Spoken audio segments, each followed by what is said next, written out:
Assalamualaikum warahmatullahi wabarakatuh. Alhamdulillahirabbil alamin. Assalatu wassalamu ala asrofil anbiya'i wal mursalin wa ala alihi washabihi ajmain. Asyhadu an la ilaha illallah wa asyhadu anna Muhammadar Rasulullah amma ba'du.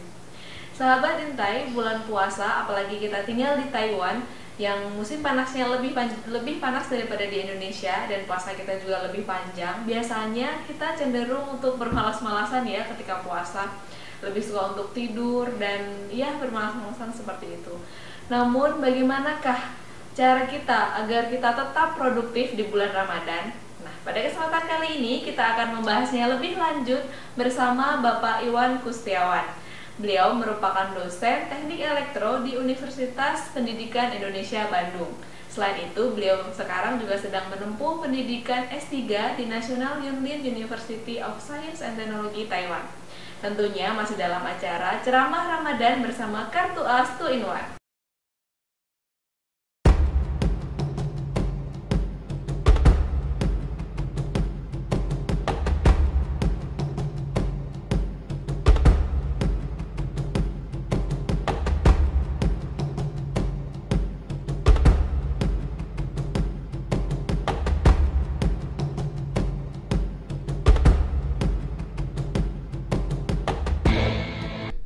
Assalamualaikum Pak Iwan. Waalaikumsalam warahmatullahi wabarakatuh. Bagaimana kabarnya hari ini Pak? Alhamdulillah baik-baik. Alhamdulillah, puasanya masih lancar nih Pak. Insyaallah. Ya Allah. Tetap semangat ya. Pada kesempatan kali ini kita akan membahas tentang tetap produktif di bulan Ramadan ya Pak. Ya, insyaallah ya. Mengapa sih Pak kita harus tetap produktif di bulan Ramadan? Kan biasanya kalau kita puasa itu cenderung males-malesan, pengennya tidur terus. Kenapa justru kita harus produktif Pak di bulan Ramadan ini? Oh iya ya, baik. Bismillahirrahmanirrahim. Alhamdulillahilladzi arsala rasulahu bil huda wa dinil haqq liyudhhirahu ala dini kullihi wa kafa billahi syahida. Asyhadu an la ilaha illallah wa asyhadu anna Muhammadar Rasulullah amma ba'du. Pemirsa intai yang dirahmati Allah Subhanahu wa taala. Menarik pertanyaan yang disampaikan Mbak Dina tadi. Mengapa kita harus tetap produktif di bulan Ramadan? Bulan Ramadan ini adalah bulan yang sebenarnya memiliki suatu keutamaan yang tinggi bagi umat muslim dan umat mukmin sebagaimana diseru oleh Allah dalam Quran surat Al-Baqarah, di mana Rasulullah SAW juga mengabarkan bahwa Ramadan ini jauh-jauh hari 2 bulan sebelum sudah diingatkan kepada kaum muslimin, sebagaimana doa yang dianjurkan oleh Rasulullah SAW kepada kita untuk senantiasa mohonkan sejak bulan Rajab itu, Allahumma barik lana fi Rajaba wa Sya'bana wa ballighna fi Ramadana. Jadi ya Allah, berkahilah kepada kami di bulan Rajab, itu kan 2 bulan sebelum Ramadan ya, kemudian di bulan Sya'ban, dan sampaikanlah kami ke bulan Ramadan. Jadi keberkahan-keberkahan yang ada di bulan Rajab, Sya'ban itu jangan sampai hilang, kemudian dilipat gandakan keberkahan itu berada di bulan Ramadan. Oleh karenanya dalam hadis yang diriwayatkan oleh Imam Ahmad, karena Rasulullah SAW yubashiru ashabahu yaqul. Jadi Rasulullah mengabarkan kepada para sahabat, beliau bersabda, qad ja'akum syahrul ramadhana, katanya, telah datang kepada kalian bulan Ramadan. Syahrun mubarakun. Jadi bulan Ramadan adalah bulan yang diberkahi. Kataballahu alaikum siyamahu, Allah telah mewajibkan ya kepada kalian itu adalah melaksanakan saum yang di dalamnya tuftahu abwabul jannah. Jadi dibuka pintu-pintu surga. Kemudian watughlaqu fihi abwabul jahim, dan pada bulan itu dikunci semua pintu neraka. Wa tughallu fihi syayatin, dan dibelenggu setan-setan, gitu kan. Dan fihi lailatun khairum min alfi syahr. Jadi di dalam bulan Ramadan ada suatu malam yang nilainya lebih besar, lebih baik, lebih unggul dibanding 1000 bulan. Ini artinya bahwa Ramadan ini memiliki demikian keistimewaan, sehingga ini merupakan suatu kabar baik, suatu tamu agung yang harus kita hormati dengan sebaik-baiknya. Kenapa ini menjadi demikian pintu surga itu dibuka, kemudian pintu neraka itu dikunci rapat-rapat. Karena dengan bulan yang penuh berkah ini dibukakan sebanyak-banyaknya peluang bagi kita untuk melakukan suatu kebaikan, gitu ya. Makanya dengan kebaikan yang banyak kita bisa lakukan dengan mudah, itu menghantarkan kepada jalan surga, yang pada gilirannya adalah mempersempit celah atau peluang melakukan suatu kegiatan, suatu amalan yang menjerumuskan ke dalam neraka tadi. Sehingga boleh dikatakan di dalam Ramadan ini luar biasa, pintu-pintu surga dibuka, dalam arti kita bisa mengoptimalkan segala potensi yang kita miliki dalam mengisi hidup dan kehidupan ini. Makanya pintu surga menjadi buka, gitu ya. Dan luar biasa, disebut mubarak itu yang diberkahi. Ada yang mengatakan, para ulama itu, yang disebut barokah itu adalah ziyadatul khair, jadi tambah-tambah kebaikan. Bayangkan, satu kebaikan saja Allah memberikan pahala itu 10 kali lipat. Sementara kalau misalkan satu keburukan atau kekurangan yang kita lakukan hanya satu saja, misalkan dicatatnya, justru di sini luar biasa rahmat Allah yang sangat luas bagi umat muslim. Di bulan Ramadan ini adalah kesempatan yang sangat baik untuk kita memanfaatkan kemuliaan, karena begitu dalam Ramadan itu dijelaskan tadi, selain peluang untuk pintu nerakanya ditutup, kemudian setan-setan menjadi belenggu, ada suatu malam perjudian, ya, dimana tidak diberitakan secara pasti kapan. Makanya disebut dengan Lailatul Qadar, Lailatul yang ya penuh tantangan. Semua umat muslim dianjurkan untuk mencari malam itu, sehingga ketika ketemu, gitu ya, berjodoh dengan malam itu, berarti menang, ya, judi, ya, kalau perjudian yang diperbolehkan di sini yang Allah berikan kepada kita, maka nilainya akan lebih baik daripada 1000 bulan. Sementara usia kita hanya berapa tahun di dunia ini, sangat-sangat singkat sekali, belum lagi dipotong tidur, gitu. Dari 60 tahun saja kalau tidur misalkan berapa persennya kan dipakai untuk tidur, belum untuk ibadah. Kalau sholat saja hanya berapa menit sih kalau dihitung-hitung, ya 5 menit satu sholat seumpama, terus sehari 5 kali, misalkan kali seminggu, kali sebulan, kali 1 tahun, berapa sih yang coba nanti kalau pulang Mbak Dina hitung berapa hari dalam satu kita 60 tahun itu kita sholat, belum lagi kalau misalnya nggak khusyuk, ya ada 5 begitu Allah Akbar yang kebayang yang lain-lain. Apalagi menjelang selesai Ramadan, bukan Lailatul Qadar, malah malamnya Lailatul Korting, ya, diskon, ya. Itu yang membuat kita jadi terlena, gitu ya, jadi semangat untuk shopping, gitu. Nah, disitulah jadi pemirsa yang berbahagia, Ramadan ini tamu agung yang perlu kita sambut sebaik-baiknya dengan sukacita. Jangan menjadi suatu beban dengan Ramadan ini, karena Ramadan adalah bagian dari proses training center yang satu paket sejak Rajab, Sya'ban, dan Ramadan. Bahkan Rasulullah sendiri ketika bulan Sya'ban itu sudah mulai warming up, ya, memperbanyak saum. Sehingga pada saatnya di bulan Ramadan itu sudah bisa lebih enak, gitu, lebih nyaman dalam melaksanakannya.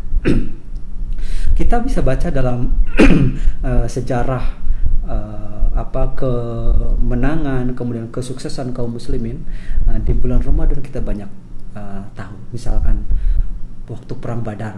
Perang Badar itu kan perang yang tidak seimbang antara kaum muslimin dengan kaum Quraisy, dimenangkan di bulan Ramadan. Perang Khandaq 5 Hijriah itu di bulan Ramadan. Kemudian Futuh Mekah, proklamasi Mekah, itu juga di bulan Ramadan. Luar biasa.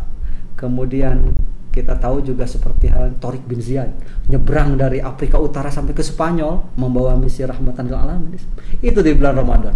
Bahkan di kita juga proklamasi RI 17 Agustus 45 itu bulan Ramadan. Jadi sebenarnya ini bukan suatu kebetulan. Ini ada skenario Allah yang diberikan kemuliaan dan keunggulan di bulan Ramadan ini, gitu ya. Termasuk karya-karya akademik para ulama-ulama. Jadi banyak ulama-ulama yang luar biasa monumental sehingga ilmunya bermanfaat bagi kita, itu menyelesaikan karyanya itu di bulan Ramadan. Kalau Mbak Dina menyelesaikan tesis di bulan Ramadan juga kan. Itu. Nah, ini ada suatu nilai plus, suatu tantangan bagi kita untuk menyambut Ramadan dengan sebaik-baiknya, tidak menjadikan Ramadan itu menjadi bulan yang malas, bulan-bulan yang membuat kita lemah atau loyo. Padahal kita itu dianjurkan untuk menjadi muslim mukmin yang kuat, ya. Bukankah mukmin yang kuat itu adalah yang lebih baik dan lebih dicintai Allah daripada mukmin yang lemah?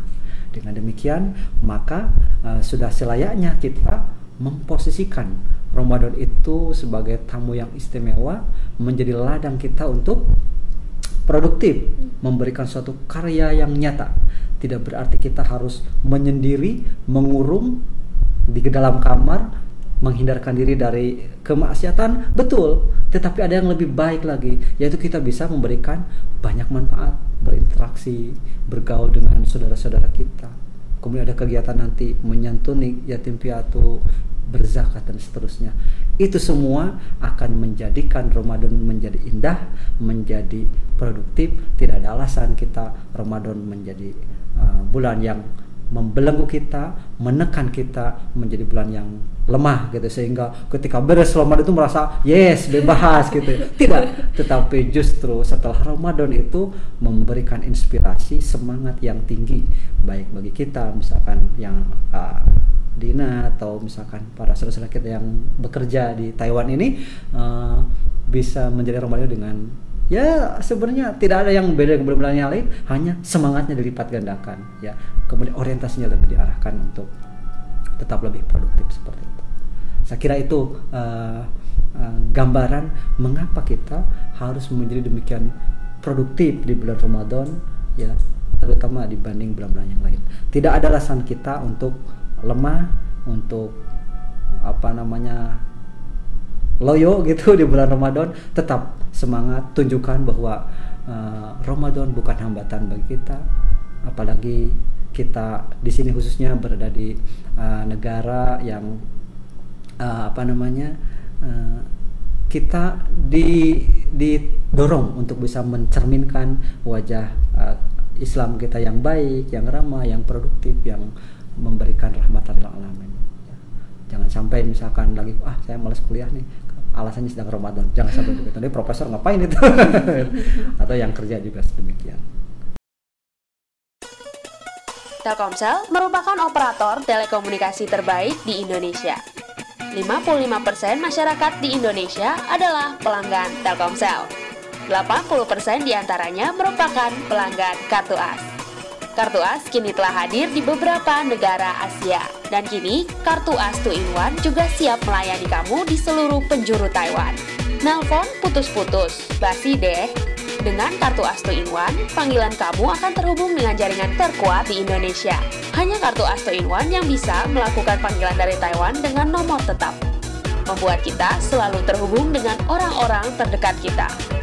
Jadi, sekarang kamu dapat menikmati tarif nelpon lokal dengan kualitas internasional cukup dengan Rp3.500 selama 2 jam.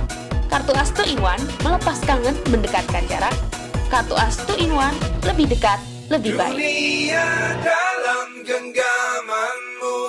Kemudian nih Pak, kan kita tinggal di Taiwan, yang sekarang sedang summer nih Pak, lagi panas-panasnya. Kemudian kita harus puasa, kemudian yang bekerja tetap harus berangkat bekerja tanpa adanya jam pengurangan. Mahasiswa juga ini kebetulan bertepatan dengan semester-semester akhir yang banyak tugas yang harus dikumpulkan, ujian. Kan kadang, ini puasa. Bagaimana nih Pak cara dan tips-tips agar kita bisa tetap produktif dan semangat dalam menjalankan aktivitas kita selama bulan Ramadan tersebut, Pak? Sebagaimana tadi sudah saya singgung, begitu besar peran Ramadan itu ya untuk menghiasi hidup dan kehidupan kita kaum muslimin, mukminin. Maka kita sudah seharusnya yang pertama agar bisa menjadi mukmin yang produktif di bulan Ramadan adalah menguatkan atau meningkatkan pemahaman yang utuh terhadap Ramadan itu. Jangan sampai kemudian kita itu melaksanakan kewajiban nerima apa adanya, dalam arti apalagi hanya ikut-ikutan gitu ya. Kita usahakan pahami sedemikian rupa hakikat Ramadan, bagaimana cara melaksanakan mengisi ibadah-ibadah di bulan Ramadan dengan sebaik-baiknya. Tentu ini perlu upaya kita, kesungguhan kita untuk mencari ilmu, ya, sehingga Ramadan yang kita jalani ini lahir dari dimensi kesadaran, lahir dari dimensi penghambaan yang tulus, bukan semata-mata gugur kewajiban, bukan semata-mata merasa tertekan. Tetapi jadikan Ramadan ini menjadi Ramadan yang betul-betul inher, melekat dalam jiwa kita bahwa ini adalah sesuatu yang dibutuhkan oleh kita. Ya, selain kita taat kepada Allah dan Rasulnya, gitu ya. Maka setelah kita paham, ya sejalan dengan pemahaman itu, kita juga harus kuatkan niat yang kokoh. Ada cita-cita bahwa Ramadan ini harus lebih baik dari yang Ramadan yang telah kita lalui. Terus kita perbaiki, luruskan niat, dan kalau perlu ada cita-cita, mungkin target-target yang lebih baik di situ untuk mendapatkan Ramadan yang lebih baik. Itu cara yang kedua. Yang ketiga, tentu kita perkuat doa, ya, perkuat doa dan kepasrahan kepada Allah. Kenapa? Karena apalagi Ramadan adalah disebut dengan syahrul doa, bulan doa. Disitulah terbuka ruang-ruang di mana setiap doa itu besar peluangnya untuk dijawab, untuk dikabulkan. Maka dengan kita memohon yang bersungguh-sungguh kepada Allah, doa itu insya Allah akan menjadi jalan untuk kita bisa lebih produktif. Bahkan bukan hanya dalam produktivitas, untuk orang yang bertaubat saja, misalkan saya banyak malas, banyak lemah, banyak kesalahan dosa, di Ramadan ini ketika dilatih dengan sebenar-benarnya, itu bisa membantu untuk menjadikan perilaku kita berubah demikian baik di bulan Ramadan ini. Karena sesungguhnya takdir itu ya kita harus diusahakan, kita rubah sendiri. Jadi kalau kita berusaha, Allah akan membuka jalan, gitu ya. Jadi dengan doa yang kuat, permohonan yang tulus, yang khusyuk, kemudian kepasrahan kepada Allah, itu diyakini pasti akan membuka jalan, kita akan tetap lebih produktif dalam melaksanakan Ramadan ini. Bagi para mahasiswa yang sekarang sedang summer, ini kan musim panas tuh, menjelang musim panas, tentu peluang untuk menghadapi pandangan-pandangan yang mengganggu ketertiban berpikir kita misalkan, nah itu menjadi besar. Disitulah tantangan kita untuk bisa berusaha menundukkan pandangan, gitu ya. Ya tentu bukan berarti kita juga harus tetap mengurung diri, ya, tetapi kita iringi dengan kegiatan-kegiatan lain yang lebih bermanfaat. Toh itu kan hanya satu aspek saja menundukkan pandangan, tapi aspek yang lain, pergi kuliah, mengerjakan tugas, melakukan praktek di laboratorium, menulis paper dan seterusnya bagi mahasiswa.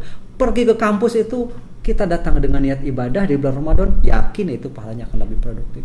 Tidak ada alasan ke profesor, "Prof, saya mau pulang, tidak akan kuliah, tidak akan uji." Kenapa? Karena Ramadan. Wah, itu malah salah. Kita harus berusaha melaksanakan Ramadan sebaik-baiknya, laksanakan kuliah dengan sebaik-baiknya. Para saudara-saudara kita yang sedang bekerja, kan tidak ada alasan untuk minta pulang lebih dulu. Apalagi di sini tidak ada pengurangan jam kerja. Mungkin di negara kita suka ada pengurangan jam kerja Ramadan. Di sini nggak ada, mana bisa. Nah, dengan jam yang ada kita tetap bisa produktif walaupun dalam kondisi berpayah-payahan, misalkan lapar. Tapi jangan lupa, itu hanya sebentar saja. Kita itu melaksanakan hidup dunia, menanam yang padanya hasilnya sebenarnya ya selain di dunia, yang pasti itu nanti di akhirat kita akan terima. Jadi disinilah perlunya ladang amal kita di Taiwan ini di bulan Ramadan untuk tetap produktif. Baik kita sebagai mahasiswa, sebagai pekerja, tidak ada alasan untuk kita bisa bermalas-malasan. Isilah kita dengan Ramadan yang sebaik-baiknya untuk tetap produktif, seperti itu. Terima kasih Pak Iwan untuk sharingnya pada kesempatan kali ini. Sangat menarik sekali ya teman-teman. Jadi walaupun kita tinggal di negara yang lagi panas-panasnya dan jam puasa kita lebih panjang daripada di Indonesia, tapi tidak ada alasan bagi kita untuk tidak produktif atau untuk bermalas-malasan, karena seperti yang dijelaskan tadi, sangat Sungguh luar biasa ya kalau misalnya kita bisa lebih produktif di bulan Ramadan ini. Mari kita tetap semangat untuk menjadi pribadi yang lebih baik lagi. Assalamualaikum warahmatullahi wabarakatuh.